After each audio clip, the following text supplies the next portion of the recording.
Je vais aller très rapidement vous présenter l'IFPRI.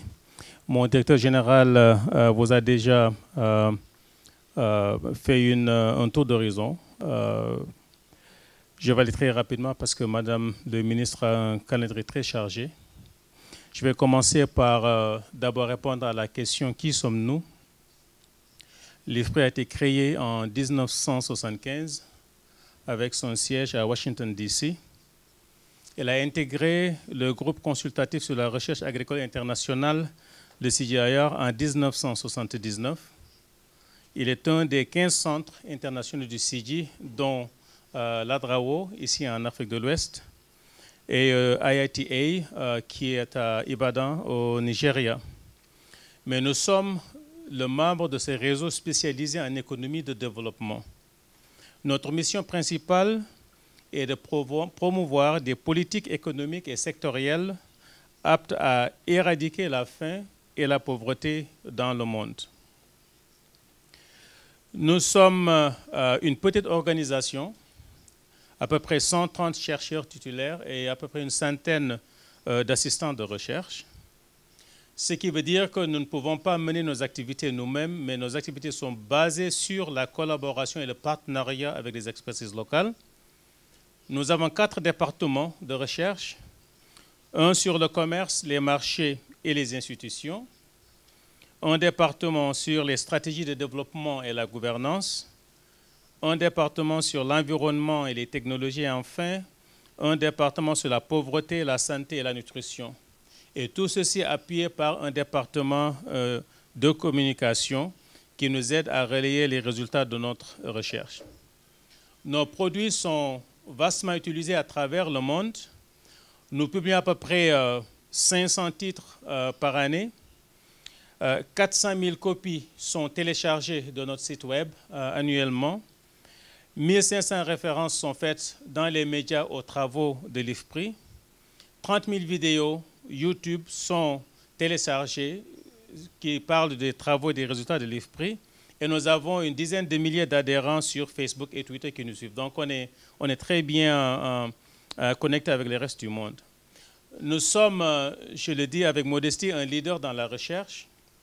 Notre classement au niveau mondial, le top 1% des institutions de recherche en économie de développement, 2% en économie générale et 3% en études environnementales. Nous sommes à travers le monde, avec un siège à DC. Nous sommes en Chine, en Inde, au Bangladesh, en Éthiopie, en Ouganda, 8 bureaux, je vais résumer, 8 bureaux en Afrique subsaharienne. Et le bureau régional de Dakar étant le premier bureau fonctionnel à ce niveau, un second bureau est en train d'être mis sur pied à Addis Abeba. Nous travaillons fortement en Afrique, investissons fortement en Afrique. Depuis 2004 et 2010, en résumé, nous avons conduit près d'une centaine de projets qui couvrent une trentaine de pays en Afrique avec un coût global d'environ à peu près 140 millions de dollars. Nos activités, en fait, sont focalisées sur l'analyse des politiques de développement et de sécurité alimentaire, mettant l'accent particulièrement sur la collaboration technique et sur le renforcement des capacités. Monsieur, son Excellence, le ministre de l'Agriculture de la Sierra Leone a parlé de l'exemple du PDAA, CADEP. Son Excellence, le commissaire chargé de l'Agriculture de la CEDEAO a fait la même chose. On a travaillé sur 26 pays à travers l'Afrique pour appuyer ce programme. Et dans chacun de ces pays, ici je montre l'exemple du Rwanda, on a méthodiquement travaillé avec les experts nationaux pour passer en revue les expériences de croissance, analyser les performances, faire des projections en termes d'options, de stratégies et de scénarios de croissance et de réduction de pauvreté, le besoin de financement et tout ce qu'il faut comme outils et plateformes de connaissances pour appuyer la production. Donc, chacun de ces documents représente les résultats de ces différentes tâches. Et ça, nous l'avons fait pour, je pense, plus d'une vingtaine de pays. Je le disais, donc, on a intervenu dans plus d'une vingtaine de pays. On a produit plus d'une centaine de documents pour appuyer ce programme. Et quand je dis on, c'est avec les experts locaux. Nous avons, je pense, contribué à améliorer la qualité du dialogue autour du développement et surtout du secteur agricole. Nous avons dans chacun de ces pays, avec nos experts, créé non seulement les produits de connaissances dont j'ai parlé, mais également des bases de référence, des bases de données de référence qui permettent maintenant de pouvoir mesurer et de juger des efforts et de leurs impacts à travers le temps. Nous avons mis sur place des outils d'analyse qui sont performants, je dirais, et tout cela a permis à crédibiliser le processus du PDAA, non seulement dans la sous-région ouest-africaine, mais également dans le reste de l'Afrique, et faciliter l'alignement des agences de développement à cette importante agenda. Je vous montre ici la première page du site web du système sur les connaissances et les stratégies de développement, en anglais RESAX. Un site qui est non seulement important pour les décideurs, on suit une trentaine d'indicateurs. Et pour chaque indicateur, vous pouvez faire le tour de l'Afrique, chaque pays avec ses performances depuis les 5, 10, 20 dernières années, et vous pouvez comparer pays par pays pour une trentaine d'indicateurs. Nous avons des documents de bonnes pratiques, nous avons des études individuelles pour les différents pays. Nous ne sommes pas arrêtés là-bas. L'IFPRI peut faire tout ce qu'il veut, tout ce qu'il peut, mais il faut un développement durable des expertises locales pour pouvoir appuyer la prise de décision locale.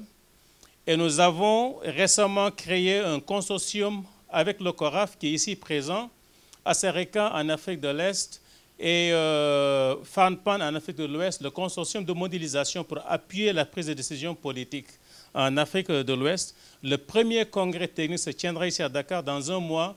On a répertorié et mobilisé à peu près une soixantaine de chercheurs africains top.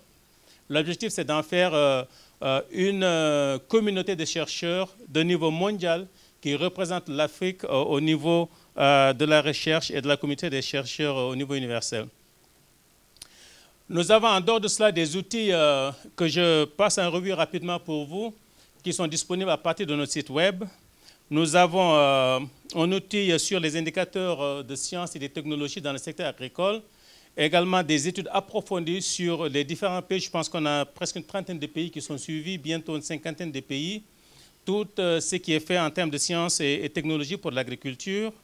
Nous avons un autre sur la sécurité alimentaire et le commerce. Les journalistes nous demandaient ce matin quels sont les rapports entre les APE, donc les accords de partenariat économique, et la sécurité alimentaire. Il y a énormément d'informations là-bas pour tout le monde. Nous avons également un instrument de simulation des changements climatiques et leurs impacts sur la sécurité alimentaire. Nous avons tout un programme, pas seulement à l'IFPRI, mais coordonné par l'IFPRI, à travers le CG System, de presque une centaine de millions de dollars pour faciliter la biofortification, pour améliorer les valeurs nutritives des denrées de base à travers le monde. Je vais m'arrêter là-bas. C'est encore plus que cela ce que l'IFPRI fait et je vous invite à nous découvrir à www.ifpri.org ou venez nous voir ici à Dakar. Nous aurons une bonne équipe ici qui est à votre disposition. Merci, madame.